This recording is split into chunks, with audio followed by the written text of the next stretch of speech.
ready for the second half kickoff in tonight's ACC matchup between the Miami Hurricanes and the Duke Blue Devils. Canes leading 14-3 here in Durham.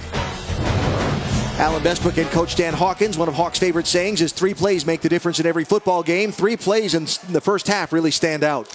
Yeah, it did. You can look what's going on here early on. You got to give the Canes credit because they came to play a little bit. And here early on, after that turnover, they stop them down here on the goal line. They get 5 shots inside the 5, and the Canes shut them down. Then here was the play. Ended up being a fumble. We didn't think it was a fumble, but doesn't matter what we think. It was called a fumble. Turns around, and the big deep shot here. Canes playing great in the first half. Allison Williams is with the Duke head coach. Coach Cutcliffe, how do you explain the 3 trips to the red zone and just the 3 points? Well, I was really disappointed the first trip down there. The lost yardage, we have a linebacker come free on a shoot in the A-gap. Shouldn't happen, but it all did. And what I told them, this is predictably a war. Miami's a good football team with a lot of pride and a lot of great players. So what we have to do is go beyond matching the war. You got to make plays when opportunities present themselves. We got to show up our kicking game, and we got to get the ball in the end zone, in the red zone, play a little better on first down on defense and better on third down, and we've got a shot. Coach, thank you. Thank you. That a moment ago. And another moment in that first half as well. Remember the shanked punt, the 11-yard punt that led to the other Miami touchdown. So Duke mistakes leading to Hurricanes points. Canes have also played well on offense. They'll start this half on defense. Devon Edwards in his end zone. He'll kneel it down. And the Blue Devils will take over on the touchback. Tonight's game track brought to you by Taco Bell. Look at some of the numbers from the first half of play. Yeah, you really look at those third downs in that red zone, really killed Duke. And then normally time of possession, I think, is the most overrated stat, but not tonight when you've got Malik. You got him, a young quarterback in here, and he needs a little pressure taken off him. And then look at the pass yards. You wouldn't have expected Miami to come in and out-throw Duke here at home tonight. So from the 25, Thomas Sirk, the Duke quarterback, leading the first Blue Devil possession. Remember, they came up empty at the end of the first half on the missed field goal. It'll be Sean Wilson for a few on first down. Sirk 13 of 21 throwing in the first half, 114 yards, no touchdowns, no interceptions. The Blue Devils with 74 yards of rushing, 114 yards of passing. But again, just the 3 points, even though they had the ball inside the 5-yard line twice. Tipped across the middle, intended for McCaffrey, and it'll fall incomplete. Need to be careful. Kind of threw that really into triple coverage. Miami bringing some heat off the edge. This is where Thomas Sirk really needs to start asserting himself. 3rd and 7, got to have a big throw here. And quickly to third down. 2 of 6 for the Blue Devils tonight.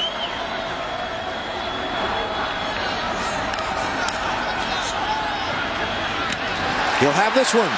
That's Anthony Nash, who'll be out close to the 45-yard line. They're actually going to spot him down at about the 42. But Nash, who's been coming on of late for Duke, with a first down yardage on that reception. Duke has really done a nice job going fast. Wilson again. And a whistle. Miami is trying to sub defensive guys when it's on the far hash. You can't do that. You got to wait till the near hash. Duke keeps staying over here on the hash next to the sideline, and Miami can't get there. Illegal substitution on the defense. 12 men on the field. 5-yard penalty. Replay first down. Now, it's one of the things that you have to account for when you're up against an offense that goes quickly. Yeah, and typically teams will take advantage of that. When you're on the near hash, okay, as Duke is, you see their players over here at the bottom of the screen, and Miami's up the top. With some running room, Wilson finally going to be knocked down inside the 35-yard line. Sean Wilson, the sophomore from Charlotte. There you go. Miami needs to get the signal and get lined up. McCaffrey with a nice block on the outside to spring him there. Wilson again with the carry. Looked like he stumbled as he started to go through the hole. Trent Harris then wrapped him up and knocked him down. Canes, they walk around, they try to kind of get in the muddle there back. They got to get lined up and then just turn their head and get the play and get ready to go.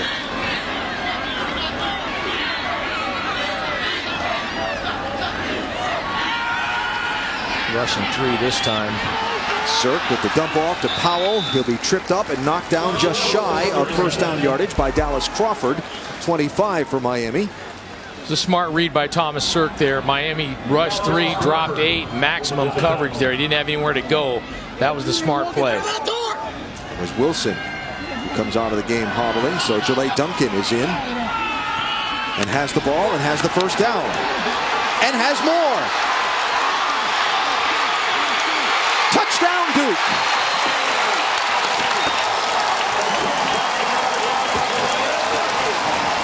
Allison told us earlier it was Duncan who came off the field and was trying to rally the Blue Devils on the bench. He just fought for a touchdown, and the first touchdown of the night for the Blue Devils. Huge answer, simple zone play, nothing fancy. Missing tackles, breaking tackles, running people over. That's technique, that's effort, that's heart. What an answer by Duke. Coming out of the tunnel in the second half. I always think the first drive after the start of the second half, did you come to win? And that's really critical. It sets a tone for the whole second half. Martin's point after try is good. So the nice drive down the field capped by the Jaleh Duncan run into the end zone. And the Blue Devils are back in it.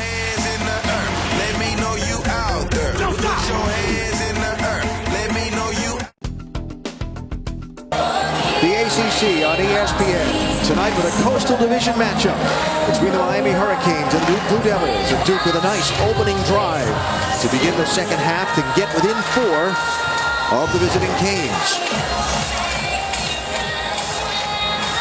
Jaleh Duncan with a 24-yard touchdown run. And the Blue Devils sideline is fired up.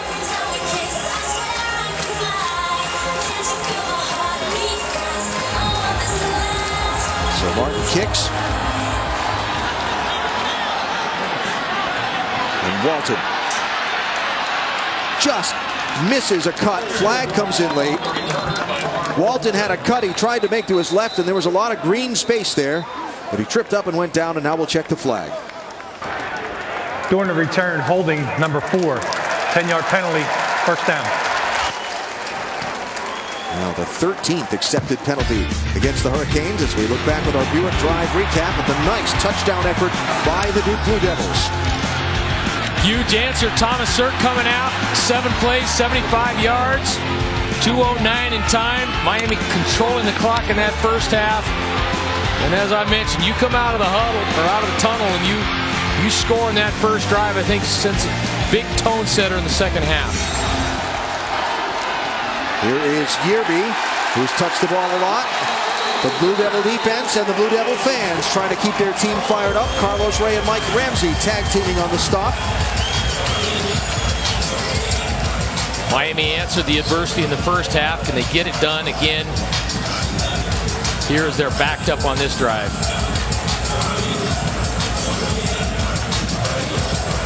The Duke defense has certainly been solid and a strong point for this team. In the top 10 in a lot of statistical categories in the entire nation.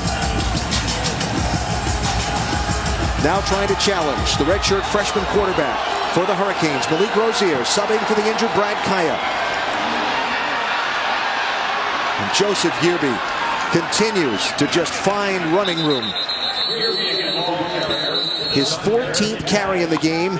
That one's going to put him up over his game's average. He had a nice gaping. I don't think he expected this thing to pop. You see him just stutter a little bit. You'd love to see him just really pour on the gas and smoke it through there. I don't think he was expecting that big of a hole to pop open.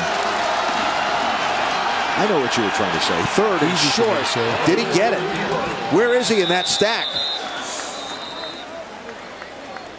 Yeah, it's going to be close. Yeah, they're going to mark it first down.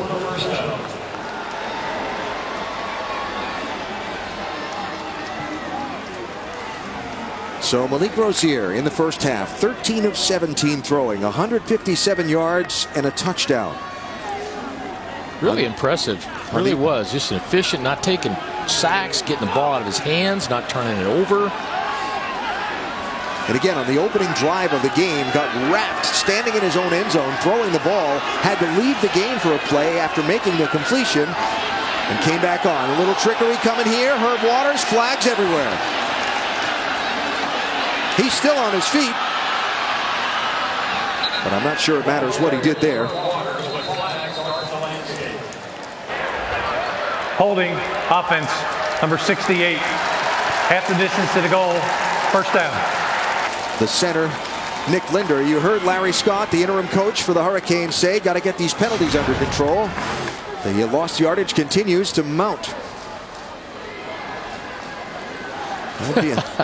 We had the promo for the wrestling.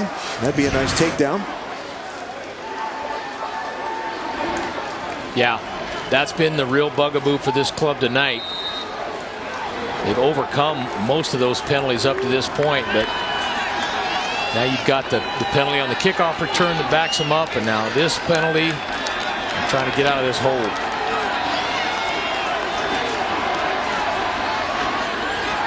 Rozier throws out to the far side, and a nice defensive play, sweeping in to make the stop. DeAndre Singleton from his safety spot for Duke.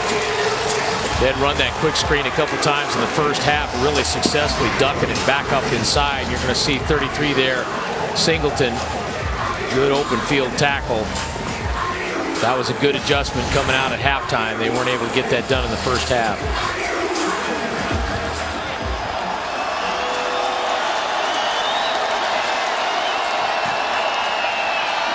Rozier with an open receiver down the center, the tight end, Christopher Herndon, and he'll be close to first down yardage.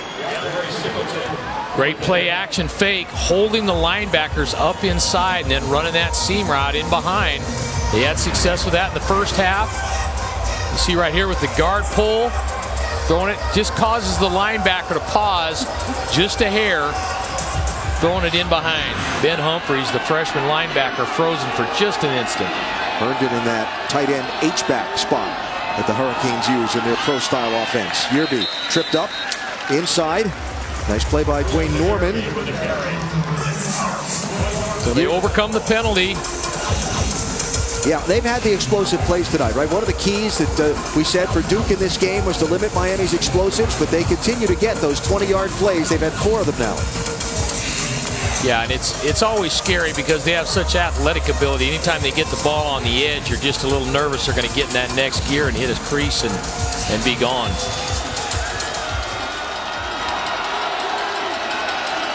Jeremy Cash been relatively quiet given his numbers. He's lined up down here. Rozier taking another shot downfield. What a catch! Looking back over his shoulder by Stacy Coley. Yeah, doggone it. You just knew that was going to happen. Makes a great catch, great play, and then he's got to mouth off and take a penalty. What a super throw. Outside shoulder by Malik Rozier. This is stuff you can't do if you're going to win tight ball games, particularly on the road. The result of the play is a first down for Miami. After the play, unsportsmanlike, number 3, 15-yard penalty, first down. That's number 3 for Miami's first unsportsmanlike. And we'll get him a call to the sideline by Larry Scott. Boy, that throw can't be any more perfect. He throws it, so the receiver has to bend out just a little bit. Yeah, he's getting a little talking to over there right now. I know there's a lot of emotion. These kids have really had a tough go of it and got a lot of pent-up aggression here, but express it with your play and express it in the end zone.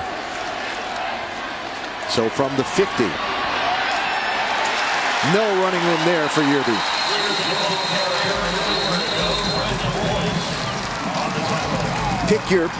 Pick your member from the Duke front 7 there, and he was in on the tackle just about.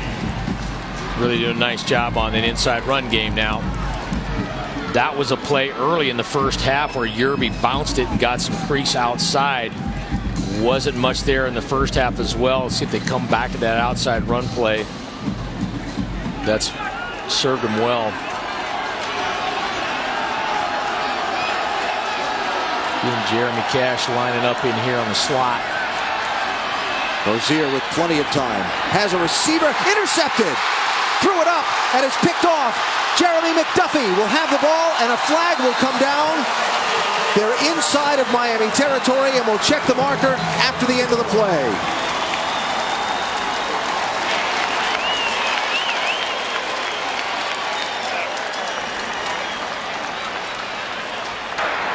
During the return, illegal block in the back against Duke. That's a 10-yard penalty. First down.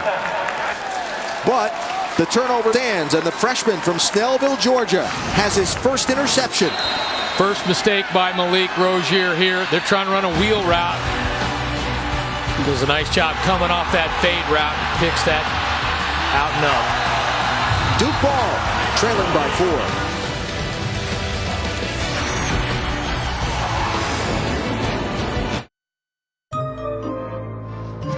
ESPNU College Football Primetime is brought to you by Bass Pro Shops. Your adventure starts here. And Oberto Beef Jerky. You get out what you put in. Game operations staff here at Duke done a nice job taking care of the kids in attendance at tonight's Duke-Miami football game. The trick-or-treating not limited to the younger kids. And now after the turnover, the Blue Devils have the ball, trailing by 4 at their own 45-yard line. It's Powell. Nice push forward, big gain on first down. Well, the second turnover of the game for the Hurricanes. The first was on the opening kickoff of the game when Mark Walton was hit and fumbled. Duke got the ball down to the 1-yard line and could not punch it in. Can they convert this turnover into some points? Powell will have first down yardage and convert on that one. Miami better start squeezing, pitching those gaps. There's too much space in there. They're getting knocked off the ball, or try to bring a little bit of pressure. Miami with a 3-man line. They're finding a lot of gaps inside. Another run for Powell. Wrapped up and knocked down. Now's when Miami is close to their hash mark and their sideline. You know, if they're going to sub, that's the best time to sub. It's hard to sub when they're on the other hash mark. 2 illegal substitution penalties in the game on the Hurricanes, trying to get somebody off from this near side hash mark. Sirk going to take a shot. A lot of fighting downfield. Hats down. Nash was shuffled out of bounds and defended there by Tracy Howard. As we check down on the sideline with Allison. We'll see if Miami's defense can come up with a stop here. Mark D'Onofrio, their defensive coordinator, not happy at all, told his guys, we have too many penalties, we have missed assignments, and we have missed tackles. We have to eliminate those three things and go out there and do your job individually. That pretty much covers it. When you do your job, make tackles, missed assignments, missed tackles. A lot to cover. Third down for Sirk. Got a receiver, but overthrows. Powell, who then gets the security guard on the sideline, who had his back turned to the play. Hope he's okay. Yeah, he got popped. So Duke not able to turn the turnover into points as they try to get some medical attention for the security guard. He's back off the side of the field, and play continues on the field. Duke tried a little bit of wheel route of their own, and Sirk unable to get that ball up down. Fake. The fake. It's got a long way to go, and that stood no chance. Nice pursuit from the far edge by number 8, Braxton Berrios. I believe actually that's probably Muhammad. Yeah, it is Muhammad. 2 number 8s there on Miami. And Muhammad with nice speed in from the edge, sniffed out the fake, and the ball goes over on downs to the Hurricanes, leading by 4. Look at the nice pursuit.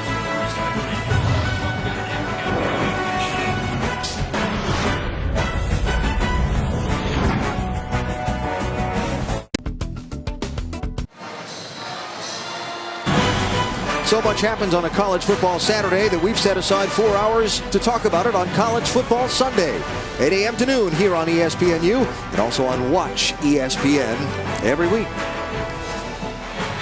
Here in Durham, been a very interesting game between the Miami Hurricanes and the Duke Blue Devils, playing for position in the AUCC championship game.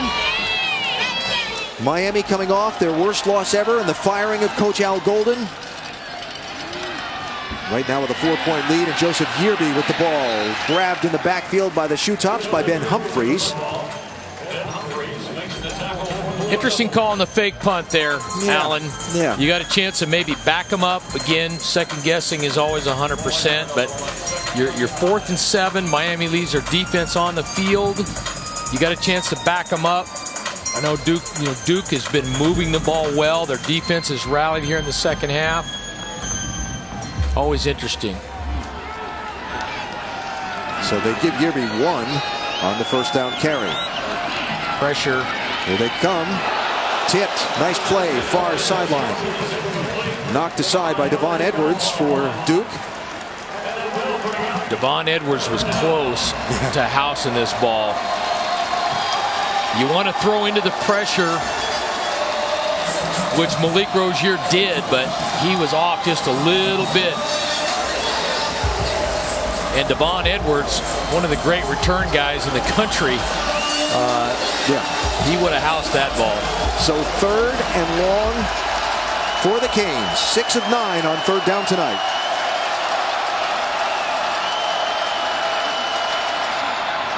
Rozier throws. Miscommunication with Stacy Coley.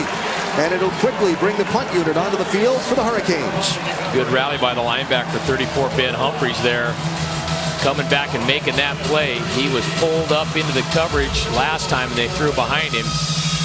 Great answer by the defense, saving the offense after the fake punt did not happen. So Justin Vogel to kick. Brian Smith is back deep. He'll have it at the 18 and drop it. Ball's on the ground. And they'll say that Smith got back on top of it. Coach Cutt takes a lot of pride in special teams, and they missed the field goal and they dropped the ball there. Didn't get the fake there. He's going to have his hair on fire a little bit tomorrow about special teams. Well, it's been quite the week for the Miami Hurricane football program. And really, it's a continuing storyline of a team that won 5 national championships, but since losing in the BCS national championship game, getting close, but not complete the job. And look at Duncan fight for yardage, who scored the Duke touchdown a little bit ago. You just cannot have that happen if you're Hurricane defense. You got to get your pads down, even if you got to grab grass and get on all 4. But you cannot allow those linemen, those running backs, just to keep churning and bang out that much yardage, particularly after they're contacted. First down for Duncan. Just to kind of continue on that storyline, you know, the Miami program looking to return to past glory. And there are a lot of discussions about where they stand and what it's going to take to get back to contending for the championship every year, as Duncan gets met solidly by the side of the Miami defense there. Of course, Al Golden's tenure ending in South Florida after 5 years with a 32-25 overall record. He came off a 6-7 season a year ago. And who's next for the Hurricanes is certainly a question, and more appropriately, what's next? What's the direction for this program to take to get it back to where its supporters want to be?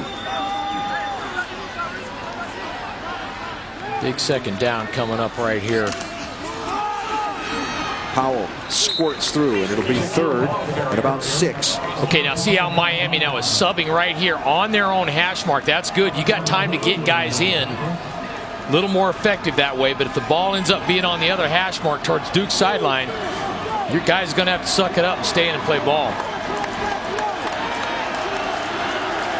So after driving down the field on the opening possession of this second half and not getting anything for it, or their last possession rather, Duke here trying to convert on 3rd down and keep the ball. Cirk not going to get there.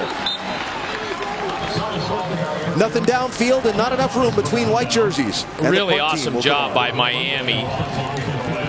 Duke motioned across, got into a 3-by-1 formation, 3 receivers in a tight bunch, and Miami did a nice job switching that off. They were in man coverage. Cirk had nowhere to go, and then they did a great job containing a running quarterback. That was a great out for Miami defense. This time, Will Monday booms one. and it's going to land inside the 10 and roll to the sidelines and pin the Hurricanes back at about the 9.5-yard line. As we check in with Brendan. Hey, Alan, in Philadelphia, Temple intercepted Notre Dame at its own 6-yard line. It then drove 94 yards down the field. P.J. Walker to Brandon Shippen for the 12-yard touchdown. Temple took the lead. Deshaun Kaiser responded for the Irish with this play-action fake. Keeps it around the right side on 3rd and 1. He is off to the races. So Notre Dame retakes the lead. It's 14-10 over on ABC and Watch ESPN. That's an interesting one. Temple seeking its first win over a top 10 team. You've heard the story since 1945. Here, Duke seeking its first 7-1 start since the late 1930s, trailing by 4 to the Miami Hurricanes. Good job out on the edge, containing that run. Breon Borders doing a nice job. That was the area where Miami was getting after him a little bit in the first half. But yeah, to your point, Alan, earlier, I think Al Golden had a tough go. He shows up, he's got 2 seasons where they're facing sanctions or NC2A investigations. That was not easy. And it's not 20 years ago. I think the whole Miami community will look at where they're at and what they need to do facilities-wise and salary-wise and coaches-wise. Do not. Oh, there's going to be a flag on that one. Rozier was under pressure in his own end zone, and he dumped the ball into the ground. Wow. Rookie mistake. You can see that happening. Number 12 of the offense. That penalty occurred in the end zone. The result is a safety. So Rozier found himself under pressure, stepping into his own end zone, dumped the ball into the ground, give 2 points to Duke, and they'll get the ball back on the free kick. It's one of the things that David Cutcliffe told us they were going to do against the young quarterback is that they would not be afraid to bring pressure, and that time they brought pressure and forced a mistake. Yeah, Malik Rozier's done a nice job managing the game up until the last 2 drives, throwing the interception and then taking the safety there. People hate that term, game manager, but you just need to know when to cut your losses. And there's nothing wrong with being a game manager if it results in a win. Yeah, you know, I mean, it's just nothing wrong with it. After a great answer by the defense. Yeah. Hey, guess what, though? You're still ahead. You're still ahead in this football game, and they found an answer against Duke's running game. Those last couple plays in the last drive. We'll see if Duke goes back to it, and we'll see how Miami does adjusting to that running game. So the Blue Devils should get good field position out of this as well, as Justin Vogel will make the free kick from his own 20-yard line.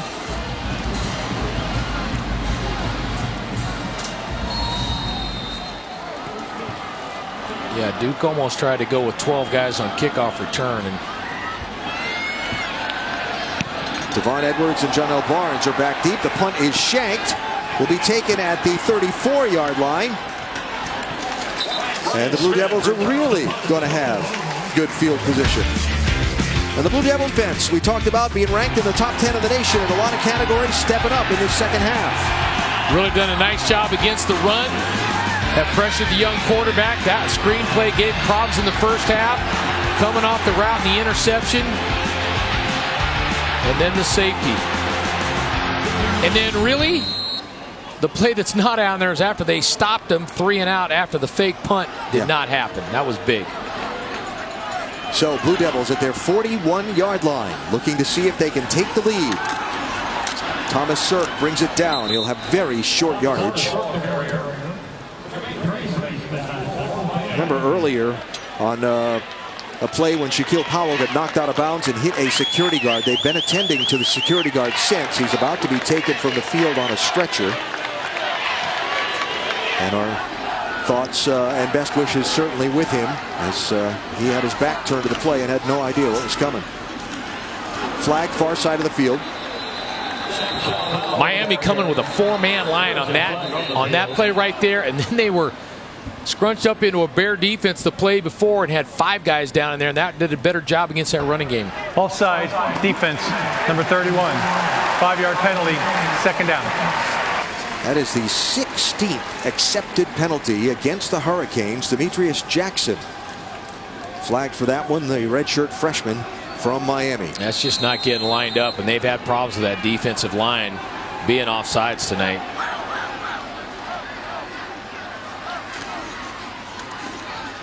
Powell pushing forward near the line to gain.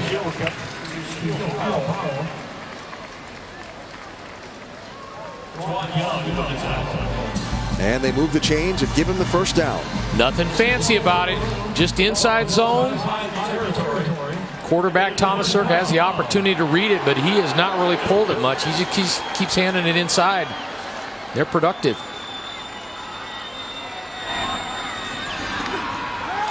Pressure this time. Sirk taking a shot downfield. Overthrows John L. Barnes. And let's quickly check with Brendan. Hey, Alan, from one UM with an interim head coach to another. Minnesota trailing 21-16. Mitch Leidner on the quarterback keeper on the right side.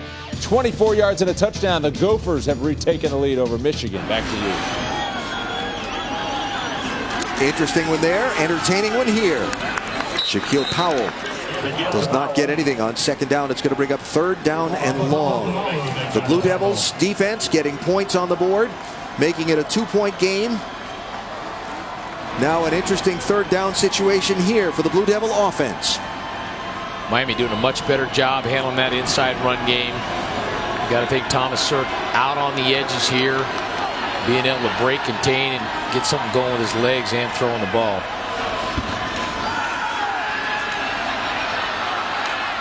Gets it away.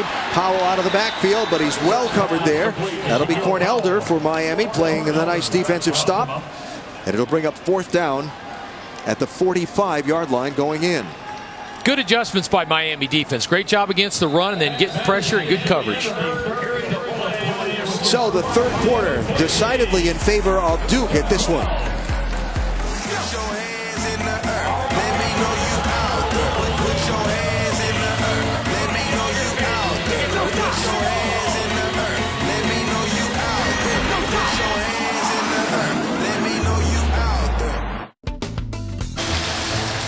The ACC on ESPN from the campus of Duke University in Durham, North Carolina, with a good one tonight. 2 points between the Miami Hurricanes and the Duke Blue Devils as we go to the fourth quarter. Alan Bestbrook, Dan Hawkins, Allison Williams, and our ESPNU College Football Primetime crew. The fans fired up. Duke with the punting team on the field. Fourth down from the Miami 45-yard line. They tried to fake the punt last time. This time Monday will kick it and try to flip the field position. Fair catch made at the 12-yard line.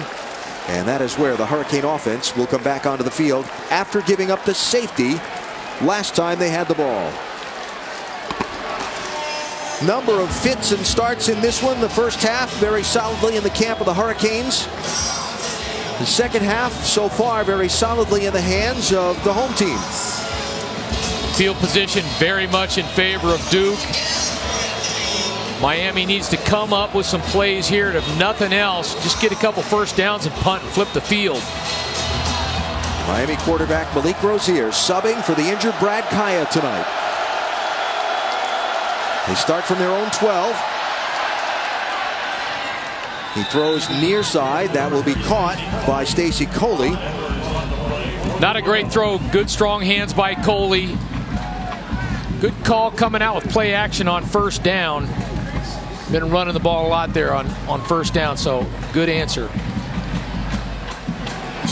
So give him 6, and it'll be second down and 4. Rozier tonight, 17 of 24. 1 touchdown, 1 interception, 215 yards through the air, and of course the intentional grounding in the end zone that gave Duke the safety. Here's Mark Walton hanging onto the ball as he's out near midfield and being hung onto there by Breon Borders. Got in a tight end and a fullback. A little different wrinkle. Haven't seen this much. Duke didn't have enough guys in the box to cover up all the gaps and run zone play and cut it back. Staying with the same formation here. So the longest play of the game for the Hurricanes on that one. They'll hand it again to the true freshman Walton. He'll be close to first down yardage before Dwayne Norman knocks him down. And they're across midfield and on the march. Coach Coley's opening up the playbook tonight. He's seen a little bit of everything, even though you got a new quarterback. a variety of formations and plays, keeping this vaunted Duke defense off balance. So second down and short.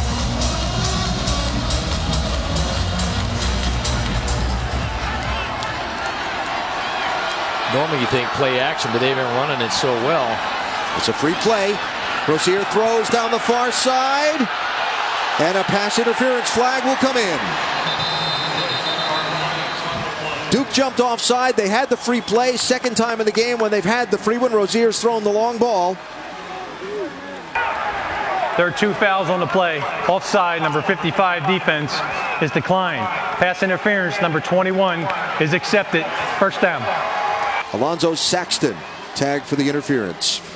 That's where you just give your receiver a chance to catch the ball, and really that underthrown ball, it's tough for the defense. If your head's not around and playing the ball, you inadvertently run right through the receiver.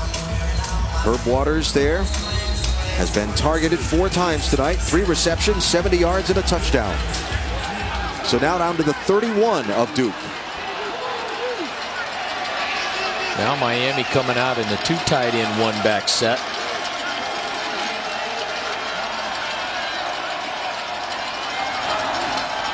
And the handoff to Walton. Wrapped up around the ankles and dropped there by Devon Edwards. But again, a nice first down pickup for the Hurricanes. Yeah, really great job by Walton. Just as he saw the opening, just made a decisive cut and accelerated up in the hole. All good backs, they will accelerate when they get there. Won't be any indecision. All their cuts will be clean, bursting through the hole.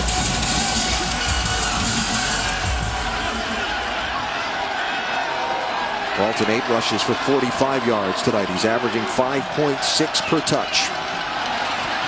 They bring pressure. Rozier throws the ball far side in the direction of Christopher Herndon, but he didn't have his head around by the time the ball came out. Yeah, he got pressure. Herndon was trying to run the wheel route down the sideline. See Jeremy Cash come from the bottom of the screen right there, but Malik doing a good job getting rid of the ball early. They brought the whole defensive backfield just about on that one. Yeah, Jeremy Cash been pretty silent tonight, leading this conference in tackles for loss. He has blitzed a little bit, but see him right there, number 16. They move him around a bunch. He's going to the top of the screen, up here on the inside slot. 3rd and 3. Walton powers forward to move the chains for the Hurricanes.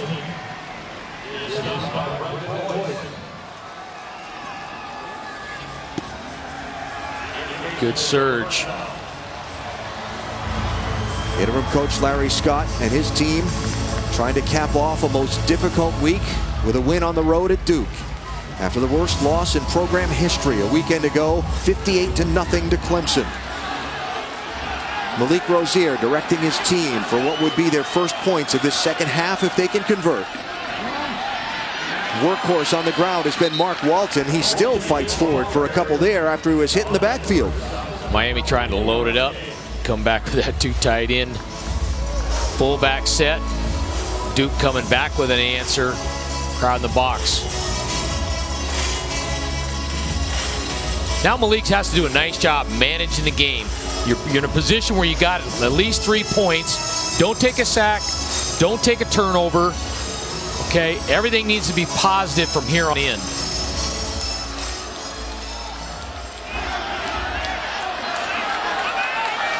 Duke playing man across the board. Nobody in the middle of the field. Nobody home. Bringing everyone. Get the ball off with 2 seconds on the play clock. Rozier throws into the corner of the end zone. Touchdown, Coley.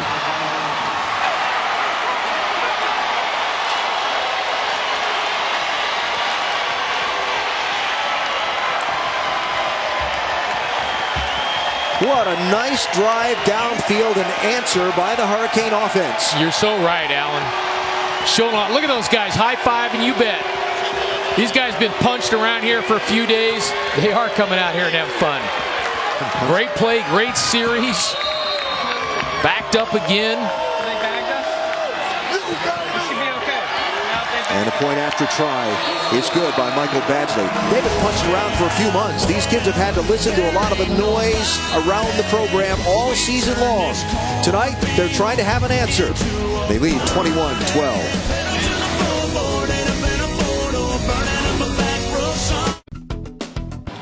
It's a 9-point game after Miami puts a touchdown on the board, 21-12 here with 11 minutes to go in the ball game. Don't forget the top wrestlers in college square off on the mat Sunday in the NWCA, All-Star Classic. It kicks off the season and several NCAA champions will be tested in a dual meet format. 5 Eastern, ESPNU Sunday, and also, of course, streaming live on Watch ESPN. Can the Duke offense now answer? After the Miami offense marched down the field, 8 plays, 88 yards, a little less than 4 minutes, and put their team back up by 9. Be Devon careful Edwards kicking it to this guy now. He's taken 5 back in his career. gets out to about the 24-yard line, and that's where the Blue Devil offense will come back onto the field. So when we talked about goals, things that the coaches and coaching staffs had talked to us about on the night, really so far the Canes have checked all the boxes. Yeah, and I think the big one there, Sirk, you look at his numbers tonight, they're not where they normally are. This guy's a running. He's one of 5 quarterbacks in the country that lead their team in rushing and throwing, and they've done a really great job containing him. So can the Blue Devil offense get back going? The first down pass is caught. That is Braxton Deaver, tight end. We'll have 5 or 6. Give him 5. Miami playing off coverage, and I think he just raised up and threw that as an RPO. There's a lot of options he has on each play. It would not surprise me to see Duke try to throw the ball down the field on this drive. Got a Hurricane player down on the ground.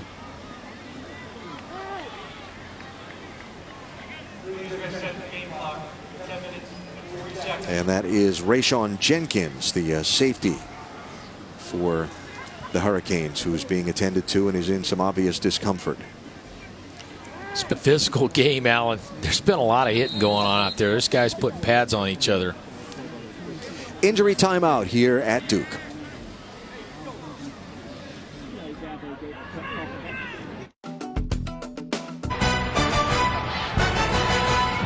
ESPNU College Football Primetime is brought to you by Geico. 15 minutes could save you 15% or more on car insurance. And Energizer Eco Advance, the world's first AA battery made with 4% recycled batteries. Rayshawn Jenkins walked from the field under his own power to the Miami sideline. And so we resume play with the Duke Blue Devils having the ball, trailing by 9, 10 minutes, 40 seconds to go, fourth quarter, and a second down and 4 from their own 30.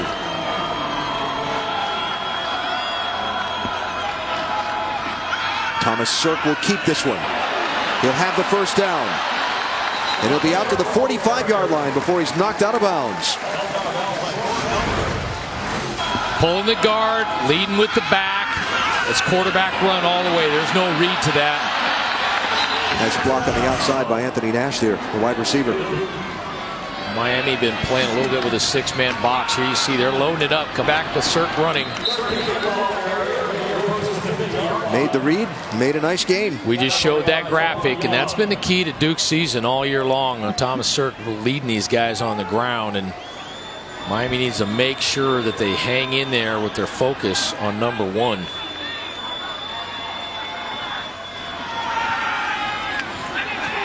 Swings it out. McCaffrey nicely defended on the outside there.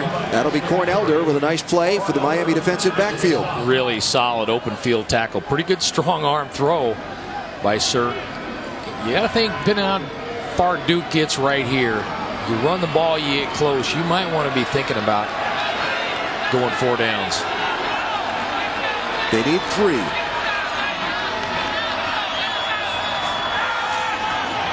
Under pressure, Sirk throws into traffic, juggled, and it hits the ground. He was throwing in the direction of Nash. There was plenty of company there. Wow, he got popped off the backside hard. Miami bringing pressure. Good edge play. Looks like Cirque wants to stay, and they are staying. They're going for it on 4th down. That's why I kind of thought they might run it, get a little closer. Look at that. Good coverage on the outside by Artie Burns. So at midfield, 4th down. They're 0 for 2 on 4th down conversion attempts tonight.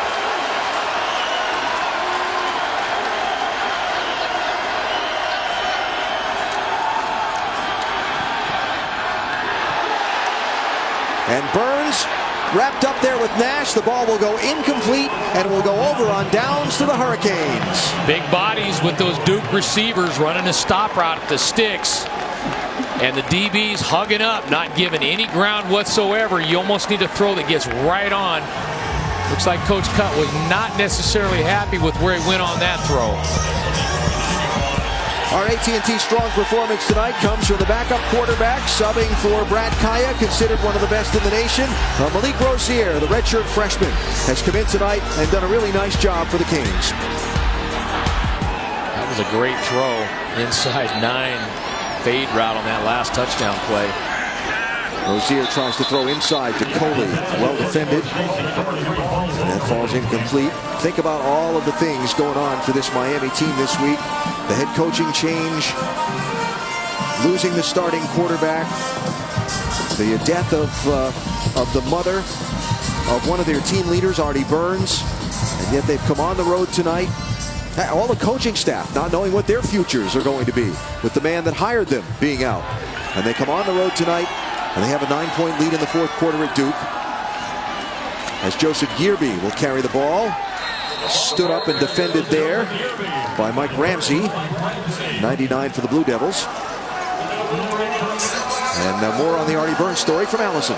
You mentioned he lost his mom just on Tuesday. The support he's got from his team has been tremendous. Several of the coaches coming over and giving him a hug after he made that play. But also the support from the community. And when he came off the field just now, the Miami fans here chanting, Artie, Artie. Guys, pretty amazing. The university set up a GoFundMe account for his family after his mother's death. They raised $40,000 in just 6 hours.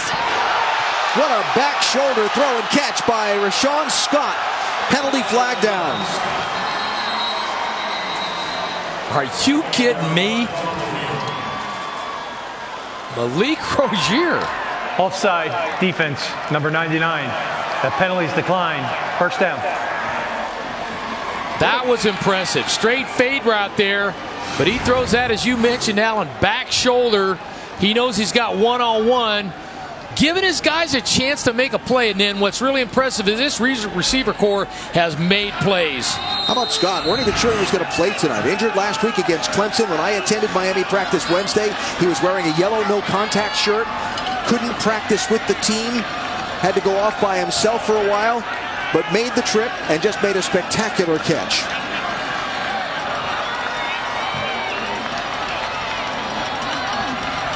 Rozier will hold the ball and run with it. It's not something we've seen much of. Yeah, power read with the quarterback. And again, they're very thin. Normally you get down here in the red zone, it's nice to have a little bit of a running quarterback and an answer. I'd like to see offensive coordinator Coach Coley. I'd like to see his call sheet after this game because it's thick. There's a lot of different plays rolling out here in the 4th quarter that we haven't seen all game. And normally you'd think when you got a young quarterback in there, you do the opposite, right? Not these guys. So whistle going here. What's going on? Penalty flag down on the ground. And that is going to be a false start. False start on the offense. All 11 players never became set before the snap. 5-yard penalty, 2nd down. Yeah, they tried to hustle to it and throw a quick screen outside and just didn't get down. Season high in penalties for the Hurricanes. They had 13 penalties for 114 yards against Nebraska. And this one tonight, this is going to be their 18th penalty for 167 yards. And well, it's tough, particularly down here in red zone area. You know, every yard is critical when you get down here. So back to the two tight end look here.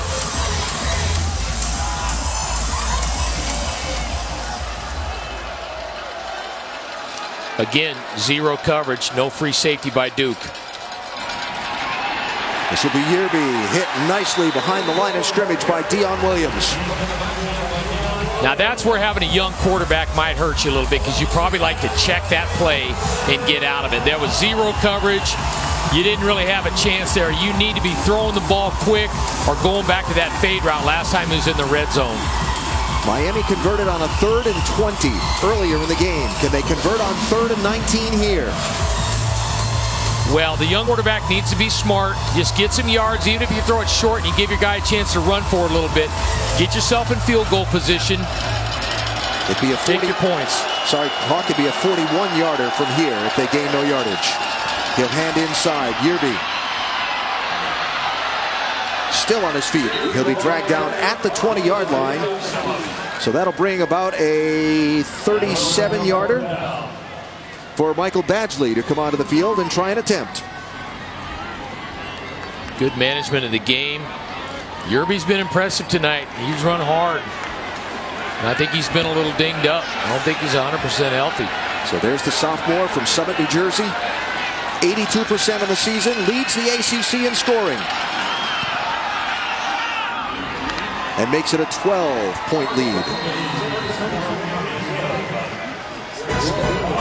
Less than 6 to go. Duke needs to get some points and get them soon.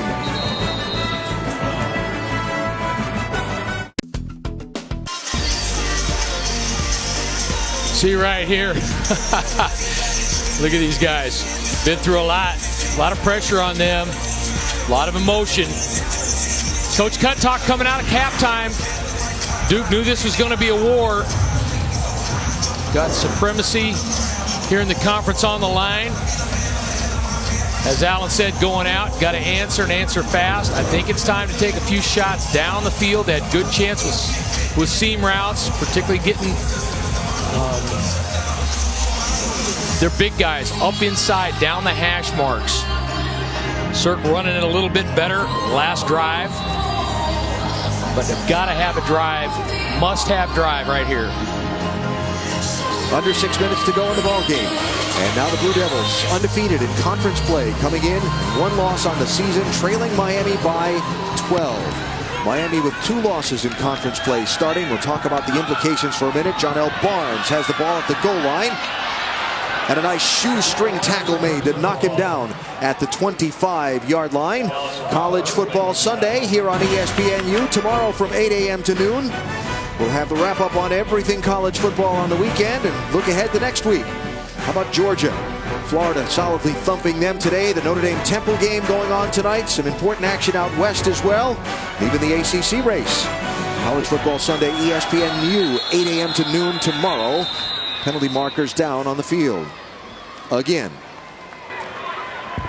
Substitution on the defense. 5 yards, first down. That will certainly be something that interim coach Larry Scott will want to work on with the Hurricanes going forward, as they have they've blown away their season high in penalty yardage in this one. And they're going to add another one there. Outside, Shaquille Powell couldn't get away, but they're going to move the ball forward 5 yards on the offside. Yet another offside penalty on that D-line. Offside, defense, number 47. 5-yard penalty, first down. Thomas has done a great job with the snap count tonight. Really have kept those guys off balance, and they're so athletic. You got to have that advantage. Yeah, Miami just struggling, getting lined up. It's just not good. Throw to the outside and falls incomplete in the direction of Eric Snyder. Look at that for Miami. Well, normally penalties in a normal range are not an indicator of winning and losing, but man, when you start getting up in that category, it's hard to overcome. And yet they lead by a dozen. Cirque trying to get away. He'll get about half of what they need. Miami getting good pressure, rushing only 4 that time. So another third down here. As Duke snaps the ball quickly, Miami still getting lined up. Cirque throws near side. Barnes has the reception and has the Blue Devil first down. Great accurate throw down and away. Look at Miami. Look at the side. They can't get lined up. They never get lined up.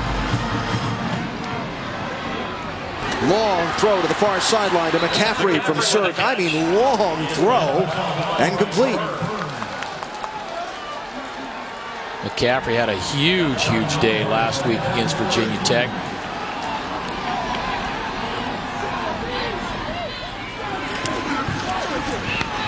First down, McCaffrey again, second consecutive reception. Had a career high in receptions last week against Virginia Tech in receiving yards, 94. Miami trying to get lined up again. They can't get the ball spotted. Duke needs to just go as fast as they can because Miami can't get either lined up on side or can't get lined up in their gaps. Just a couple on the sideline route to Eric Schneider. You mentioned McCaffrey a minute ago, and I said he had 94 yards last week. He's got 63 tonight here. With a senior from Colorado. Working the perimeter to kind of save the clock. Ooh. Artie Burns ran right through Eric Schneider and knocked that ball away. If he'd gotten there a half a step sooner, he might be celebrating in the end zone. I think he was thinking about the hit necessarily. See, he was reading that. But, ooh, he just got it with his shoulder if he'd have been focusing on his hands. But, yeah, Duke needs to keep going fast. They need to get a first down. Pressure. Sirk steps aside, throws incomplete to Barnes. Yeah, Barnes kind of came out of his break stumbling just a little bit. Now, Miami had been playing too deep most of the time. They go with a single high safety. You might think if Duke sees that, again, working back down the hash mark. McCaffrey very good in that middle part of the defense. And a timeout will be called by the Duke sideline. Timeout, Duke. Their first time out of the half. They are 0 for 3 on fourth down conversion attempts in this one, and they need this one if they're going to try and win this ball game.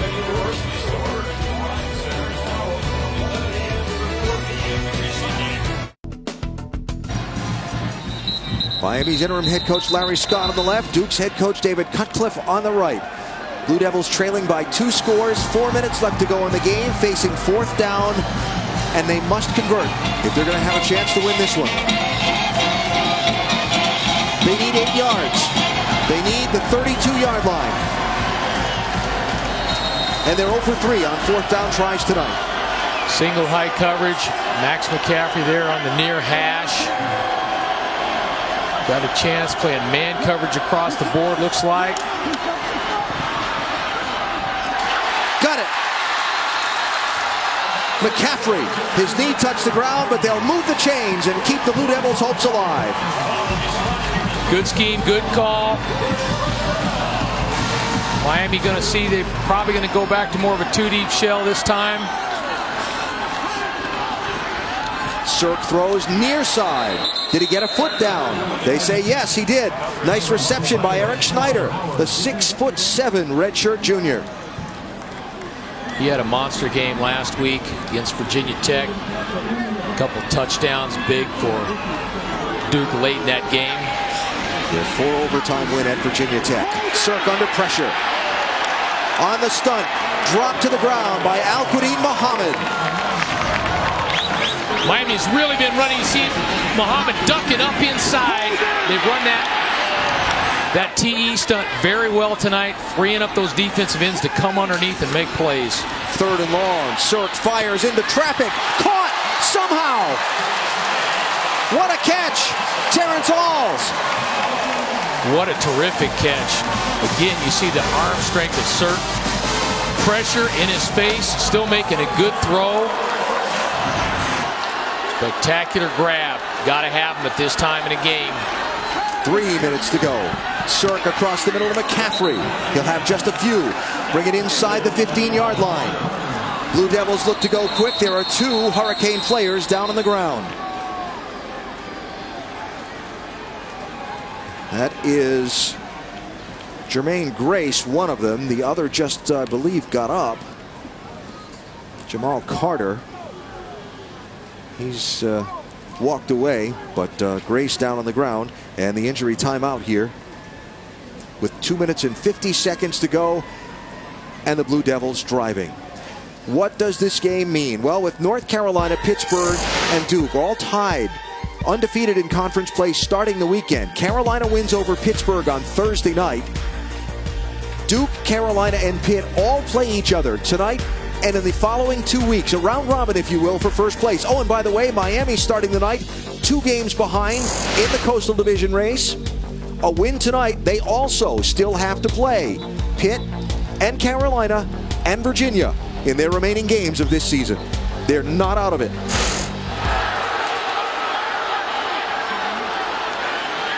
All right, if Duke can get into the end zone quickly here and save their timeouts, that allows them to kick the ball deep on the kickoff. If they got to burn their timeouts here, they're in a must onside kick situation. Cirque to Barnes, through traffic, through the referee, and into the end zone. Touchdown.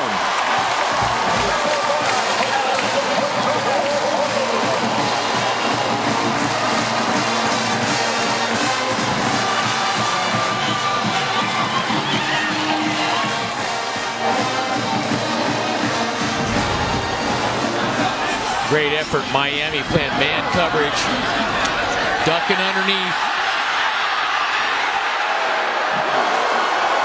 John L. Barnes, the junior from Lehigh Acres, Florida, with his 3rd career touchdown reception, his 2nd of the season.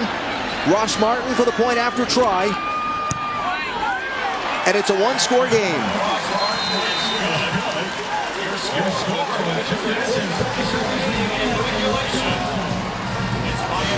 Thomas Cirque really showing his acumen on this drive. Some really good throws, spreading the ball around. Umpire couldn't even keep him out of the end zone. Well, the 4th down conversion on 4th and 7, part of the 14-play, 75-yard drive. And now Duke within 5 on Miami. 2:40 to go, 2 timeouts left. You're onside kicking here, yes or no, you think? No, you got 2 timeouts. I'm saying you go ahead. You've got a good kicker.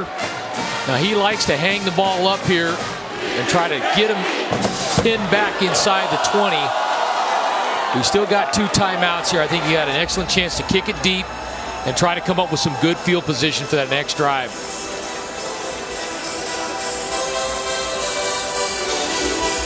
Hurricanes hands team certainly out on the field. A lot of guys with low numbers lined up along that front line. Yeah, Miami taking no chances whatsoever, and this also might be a check with me situation on the kickoff. Yeah, looks like they're going to go ahead and try the onside. Ross Martin, the kicker, boots to the near side. Nice play coming up through traffic to retrieve that ball for Miami by Christopher Herndon. They had a chance. Yeah. They got a penetrator through the first line. Really sweet job kicking that ball back against the grain. See, right there, had a chance to go get it. Corbin McCarthy had a chance and just off the mark a little bit. So the ball at the Duke 48-yard line. The Miami offense here looking to see if they could grind out a couple of first downs, make Duke use their timeouts, and run this thing out. Well, you still can get the ball back here if you're Duke, but you just sacrifice a little bit of field position. Assuming that you do stop them. Got the fullback in, and the handoff will go to Walton, who did so much work on that last drive, and the quick timeout call here by the Blue Devils will leave them with 1. Timeout, Duke, their 2nd timeout of the half. 30-second timeout.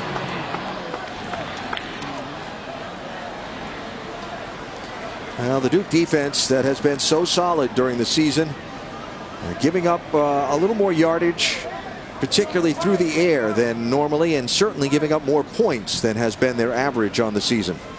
Yeah, and Coach Cutt talked about that a little bit yesterday, that's obviously the most important thing is the points. Really awesome clock management on that last drive. Good play selection, working the outside part of the field, saving your timeouts. That's Standish Dobard, who is down, the Miami player. The big tight end from New Orleans, and I mean big, 262 pounds.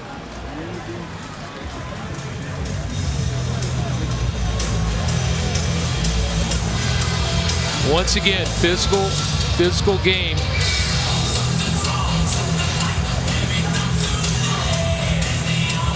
I think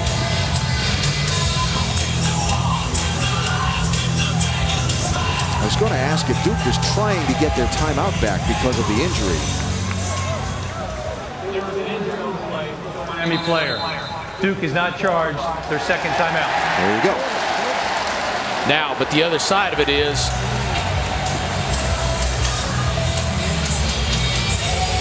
then the clock should end up going right here. Right on the ready for Once play. they mark it ready for play. And it does. Yep.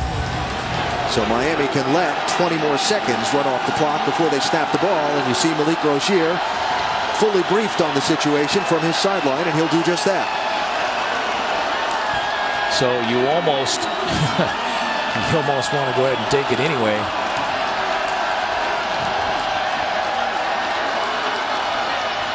Yearby met in the backfield. Who else? Jeremy Cash. The Duke fifth-year senior from the Miami area wants to be an FBI agent. When we talked with him the other day, so impressive to speak with, analyzing football, analyzing life, analyzing his education. And for a defensive back to lead his team and to lead the conference and be one of the tops in the nation in tackles for loss tells you something about his aggressiveness in pursuit of the football. Jim Knowles, the defensive coordinator right there, saying that he's the best pass rusher they have on their team. And it might seem trite to say, but he is kind of a Troy Polamalu type guy. Yeah. I mean, he can play all over the place, make plays, good ball skills. And wrestles a lot of people to the ground. My transition to the top wrestlers in college, squaring off in the NWCA All-Star Classic that kicks off the season. Several NCAA champions will go in a dual meet format. It starts at 5 Eastern Sunday on ESPNU and, of course, streaming live on Watch ESPN. Can Duke wrestle possession of the ball away from the Hurricanes and get another shot at potentially a game-winning touchdown? It's 3rd and long for the Canes. They need inside the 39-yard line. Ball is at their own 48. Miami unbalanced here to the bottom of the screen. Timeout from Miami. Timeout. Miami. Their first timeout of the half. 30-second timeout.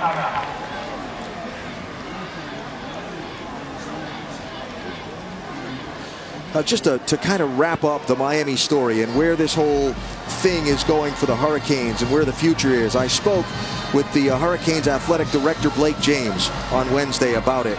And he said there's no timeline to identify a new coach. It's about finding the right person for the job. I asked him if the coach has to have ties to the program. He said no, it's about the right person for the job, but our new coach will understand everything that goes with being coach here. The traditions, the expectations included. It's whoever the best person is. And I asked him what his expectations are. He said to win the ACC Coastal and compete for the conference championship every year. Adding that if you're competing to win the ACC championship, you're playing football at a high level. Well, you see where they're at there, where they're slated to be. We all know Florida's got a ton of players, a lot of ballers. They need a ball play here. 3rd and 14 to keep possession. Rozier throws near side short in the hands of Waters. He's swarmed under there by Jeremy Cash. The timeout will be called by Duke, and it'll be 4th down. Timeout. Duke. Their 3rd and final timeout of the half. 30-second timeout. Now you might see a little bit of the Michigan State action where you've got no returner back. And Miami needs to get this ball off in a hurry.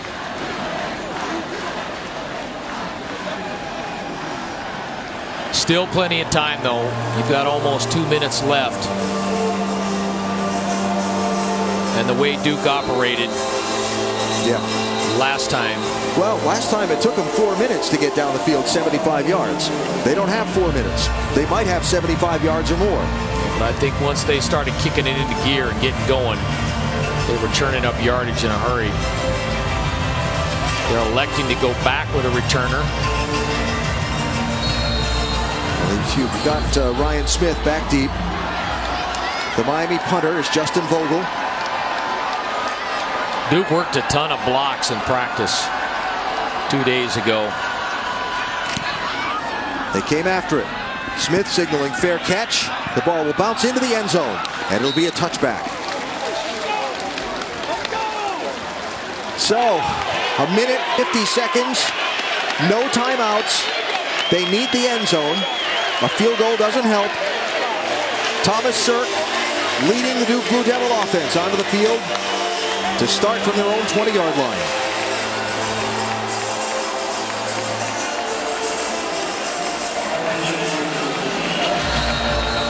John L. Barnes stays in the game.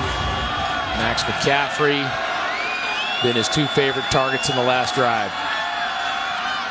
Sirk throws coming inside from the far side. Terrence Alls. He'll be out close to the first down before he's knocked down by Jermaine Grace. Give him 11. Clock restarts as they set the chains.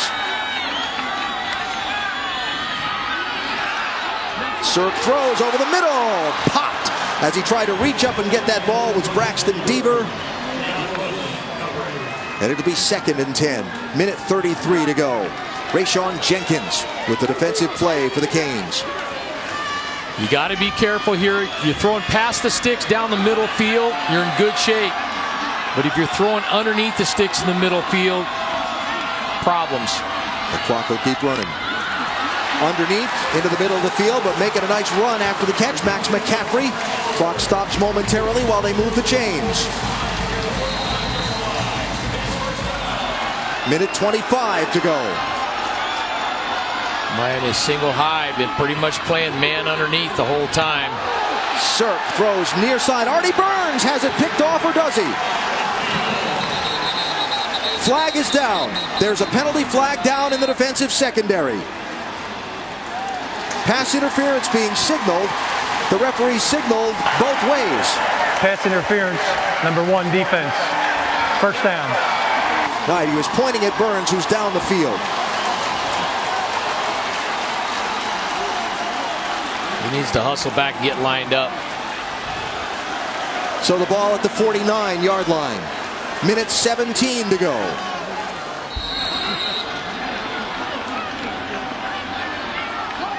Looks like they're going to bring 5-man pressure, and they do.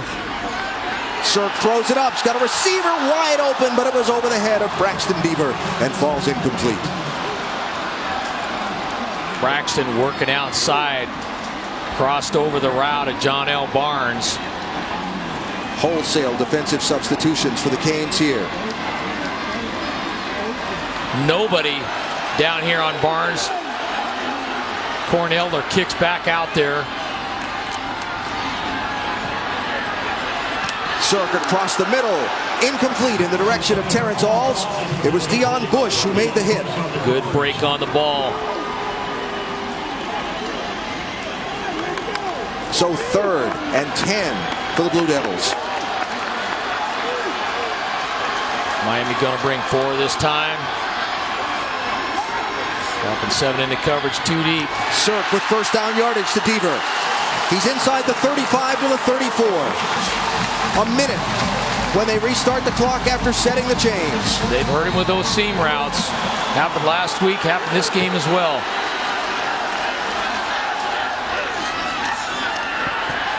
To the far side and too far ahead of McCaffrey. Again, the Hurricanes look to wholesale change defenders. Got to get the call and get lined up. 52 seconds to go. A lot of space inside those safeties down the hash mark here. Sirk steps up. Throws. Incomplete. Flag comes in very late from way deep in the defensive secondary. Pass interference, number 29 defense. First down. Cornelder, the defender for Miami. May have had his right hand on the backside. Looked clean with the left hand, but official was right behind him with that right hand. So the ball to the 26-yard line. 47 seconds to go.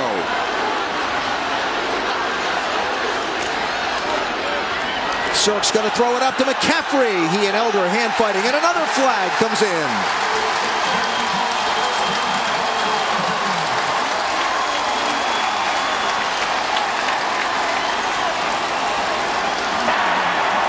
pass interference, defense, number 29. First down. Yeah, Miami's got to gather here, play defense. You call a timeout if you're Larry Scott? Yeah, you might think about it. Settle your troops down, get on the same page.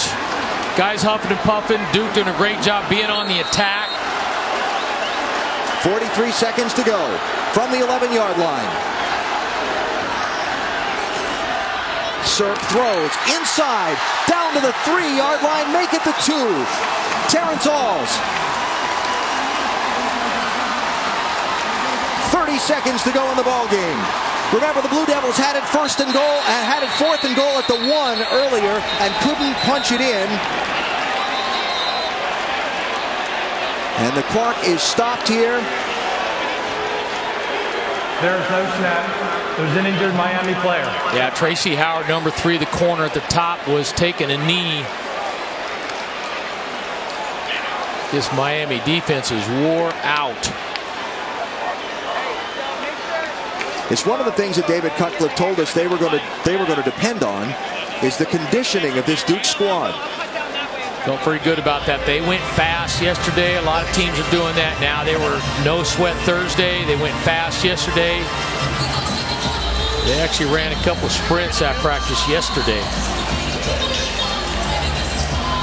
So Miami made the goal line stand on the very first possession of the game. Remember, Miami fumbled the opening kickoff. Duke had it, got it down to the 1-yard line, had 4th and goal, couldn't punch it in. Now they're at 2nd and 1 from the 2-yard line. Thomas Sirk doing a great job on this drive. Really asserted himself, stepped up, made throws. Remember, last week against Virginia Tech, he ran the 2-point conversion in. He was the deciding factor with his legs and certainly can be that way today.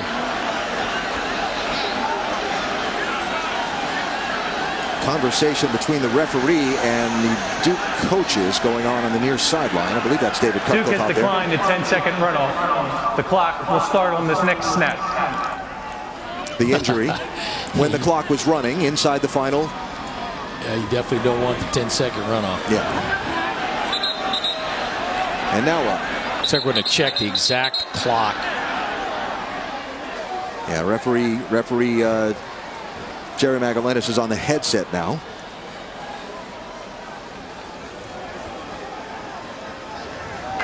Please adjust the game clock to 30 seconds.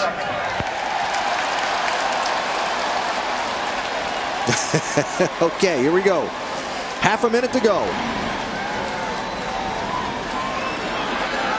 Can Duke get the ball in and go ahead in this ball game? 2nd down. Sirk keeps it. Stopped. Stuffed shy of the goal line. Clock is running. They better hurry up and get lined up. 20 seconds to go in the game. Forward progress. Now the referee has stopped the clock. Referee has stopped the clock. They're going to go look at this.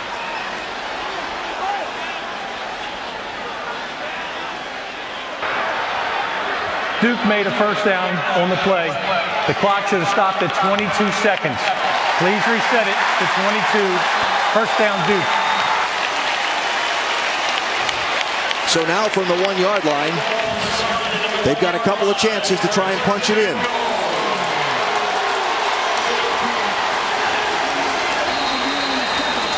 Clock is running. Duke better hurry up and get going,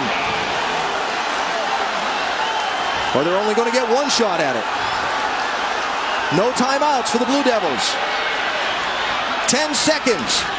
Sirk keeps it. Touchdown, Duke.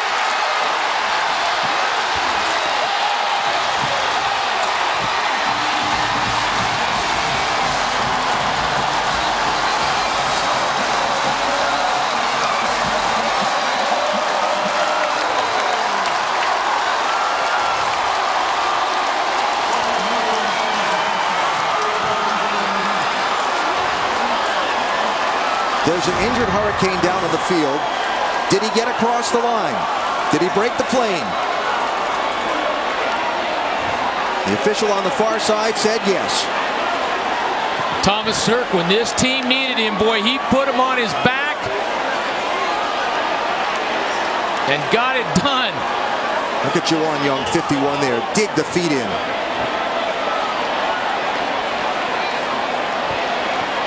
And would there be enough video evidence, irrefutable evidence, to say he did not get in? It's hard to tell. That ball is down around his stomach, but I don't know if you can overturn that. I don't know if the only way you could overturn that maybe is to have a camera on the other side, right on the goal line, where the official had a clean shot of the ball and the plane of the goal. The injured player is Chad Thomas, defensive end for the Hurricanes, being attended to by the medical staff. While the replay official, Andrew Panucci, looks it over, and we get the ruling from referee Jerry McGinnis. After review, the ruling on the field stands as called, touchdown. Not enough to overturn it. What an answer by Duke. What an answer. What a ball game. Both clubs really showing a lot of heart, a lot of guts. So now the Blue Devils need to go for 2 here to make it a 3-point game. Even though there are only 6 seconds left in it.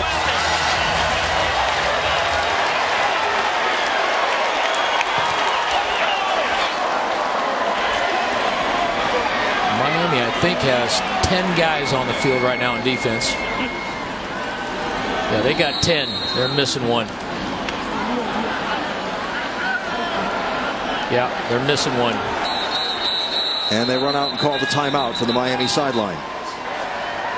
Timeout, Miami. 30-second timeout. Well, there were a lot of really upset Miami players when they signaled that touchdown. And then the injured player.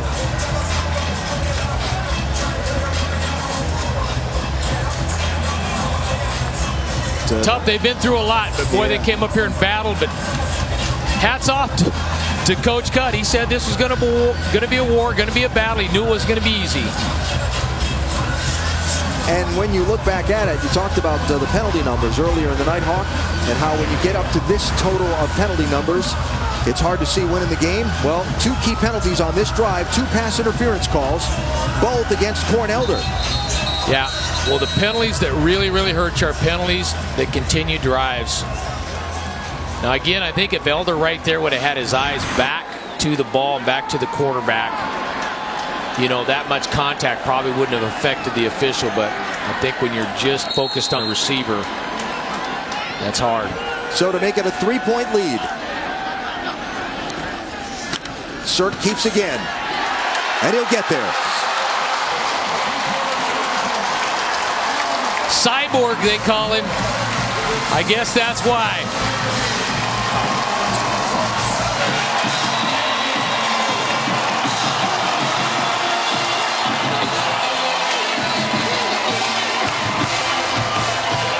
Sometimes you know when something special is going to happen for a football team when they get difference-making wins, signature wins.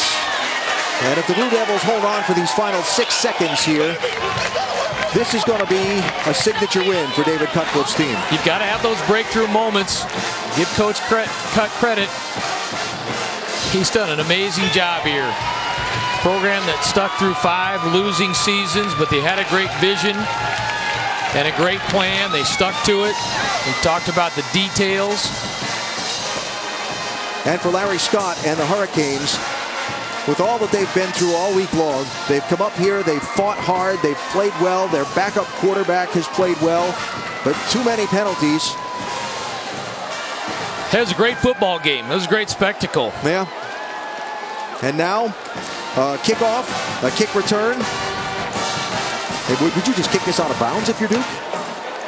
Give him the 35-yard line with 6 seconds to go. Might not be a bad plan. Going to be a lot of rugby going on here.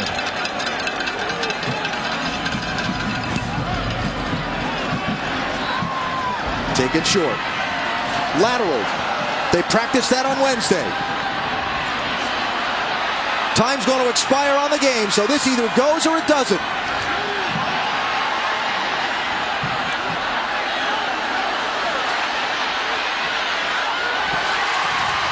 Ball still alive.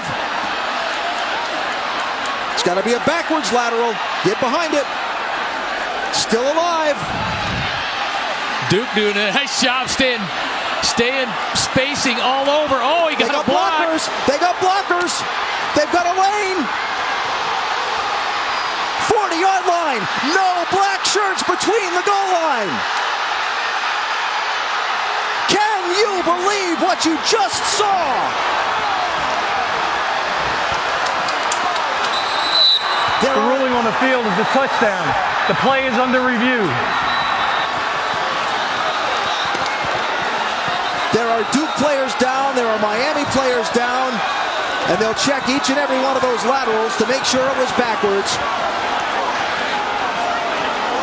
And for once, there's no flag. There might have been just one come out.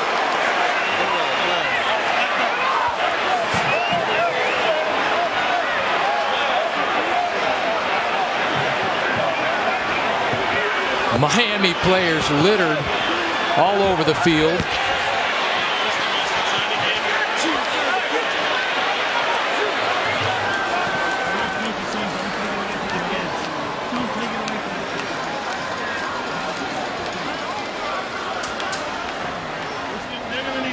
Corn Elder scored the touchdown.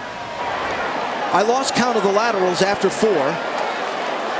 Both teams had worked on that play. Duke was spread out across the field, playing zone coverage. During a return, there was a block in the back of the return team. That's a 10-yard penalty. There will be an untimed down. The play is still under review. Wow. Wow. And the flag was on the 25-yard line.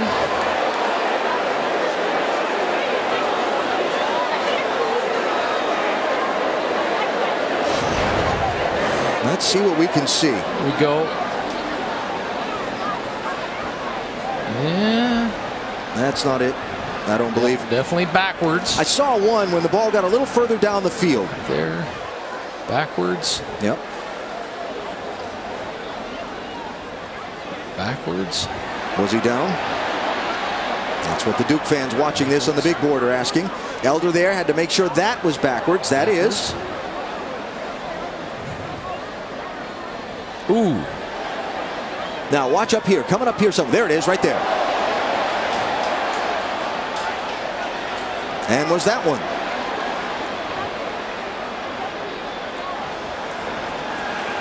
Or that one?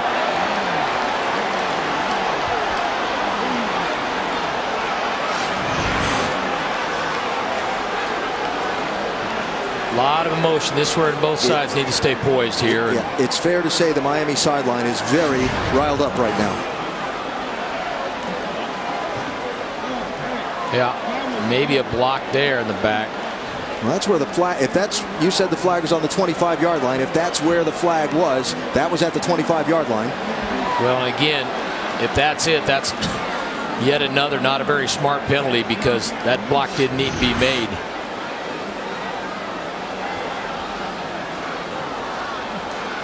What an ending to this one. Duke drives down the field, scores with 6 seconds to go in the game to take the lead. Miami does the lateral play, goes all the way to the other end and scores, but a penalty flag is dropped for a block in the back. And now they're reviewing it. Will we have an untimed down? The penalty's on Miami. If there's a penalty.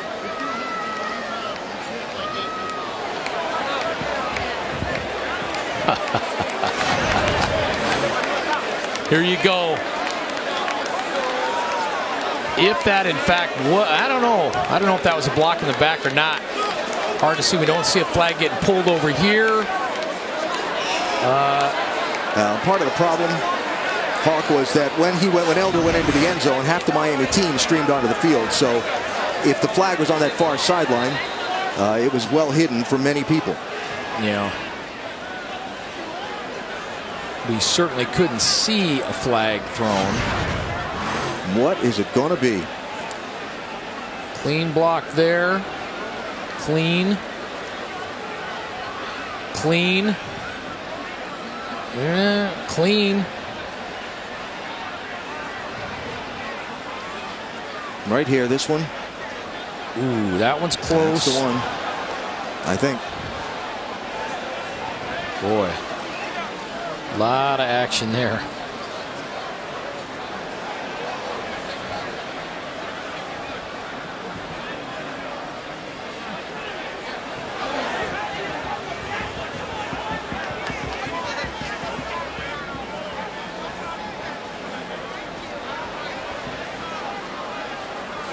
Well, if that was the block in the back, it's.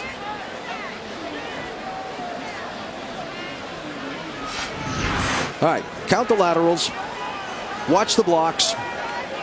Referee's got his hand on the headset, so we might be getting a decision here. The pad is out. So let's hold on. Let's see what we get.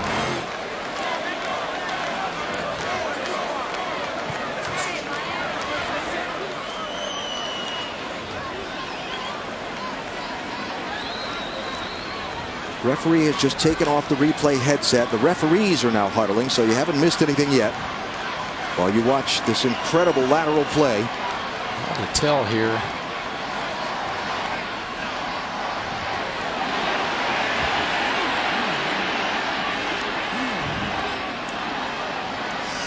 All the laterals were good. They look like, yeah, it looked like all the laterals were fine. All right, here comes the call from referee Jerry Magalanis.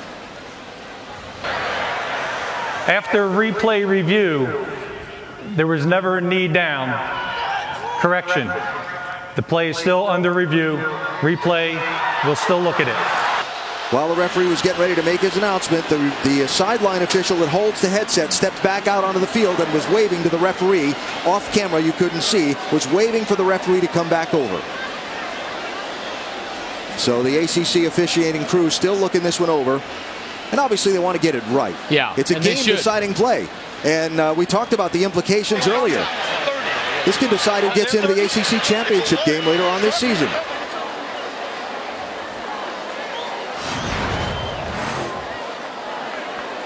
Boy, it's never over till it's over, huh? That's why they say it. One. The thing that was amazing was how both of these teams, you could tell, had practiced this and worked on it and really had it covered. And it wasn't until at the end that Miami's was ready to break out. This is where was the knee down or not comes into question. Got an official standing right there looking at it. Said no.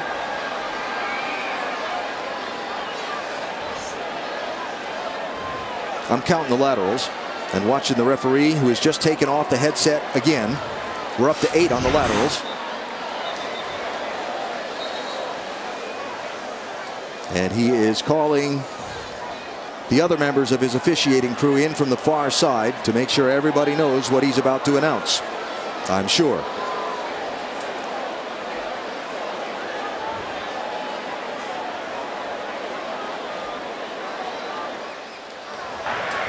After review, there was never a knee down by any of the runners of Miami. However, the blocking question was from the side, not from the back. It's a legal play. Touchdown. Game is over. Hurricanes win.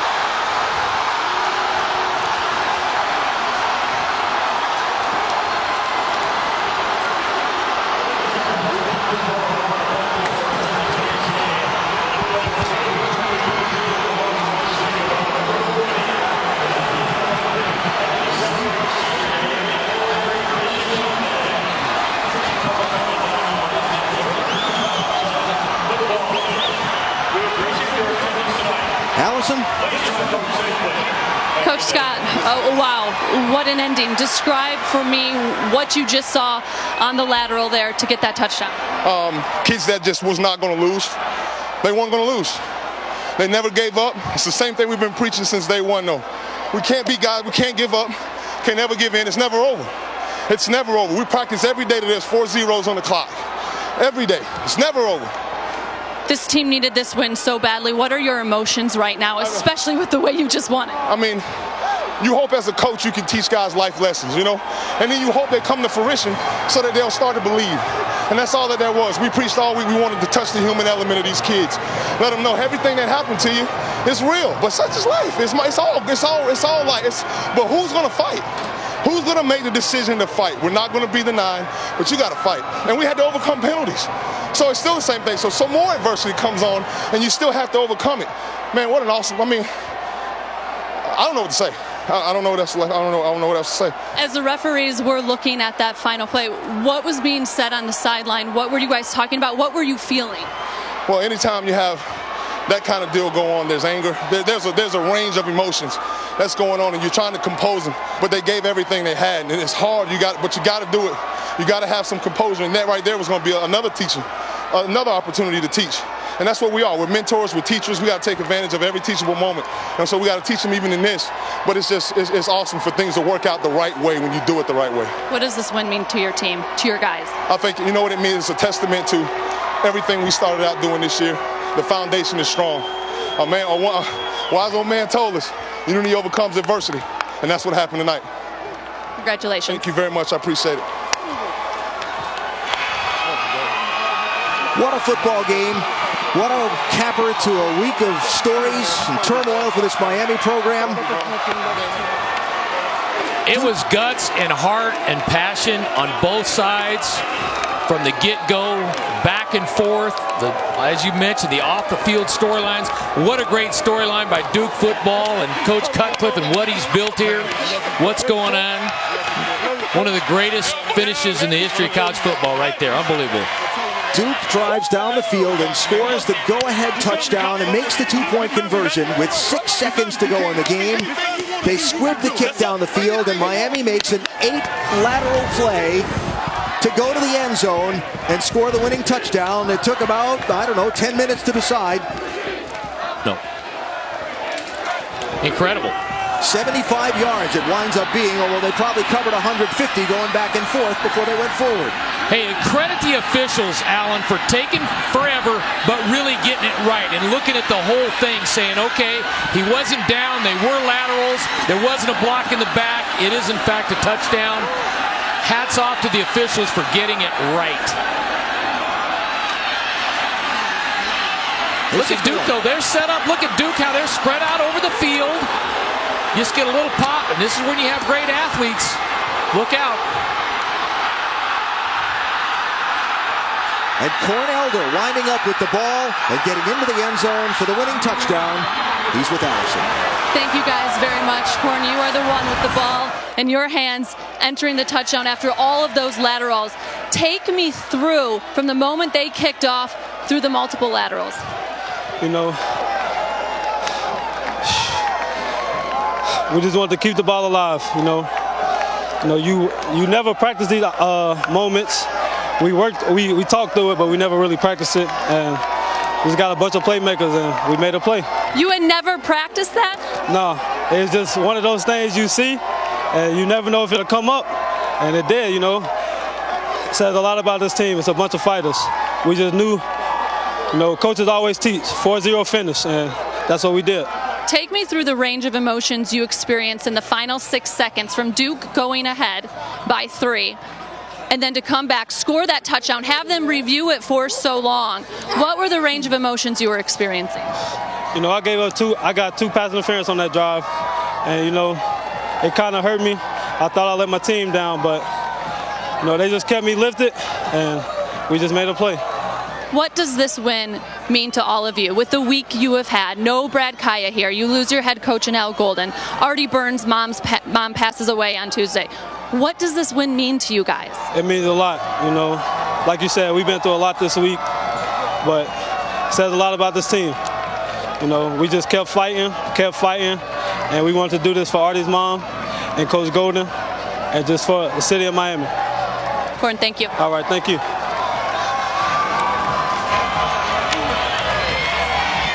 Well, it was the great broadcaster Jack Buck who, after a Kirk Gibson home run in the World Series years ago, said, "I can't believe what I just saw."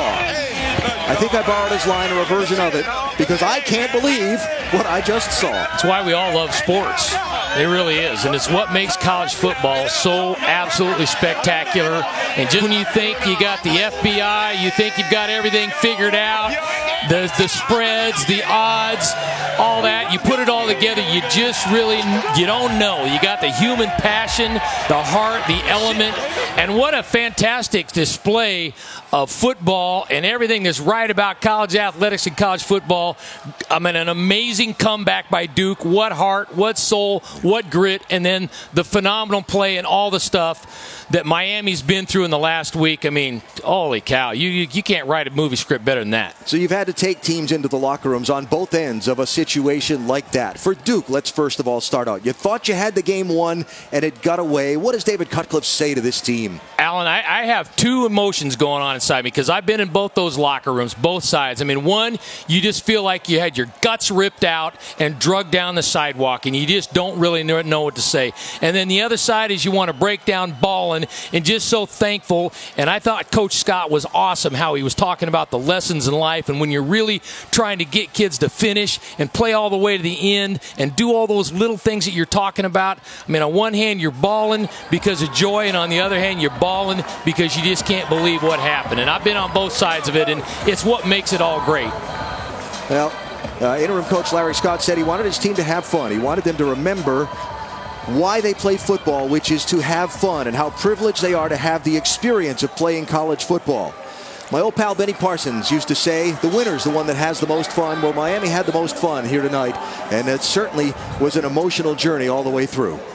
Well, what a great story. It really is. And we could have spent all day talking about Duke and how they have gone through 5 years of losing, but the vision that they put together with a plan to build Duke football and get it back where they wanted it to be, and what they've done there, and then all the adversity of Miami, all the off-field stories.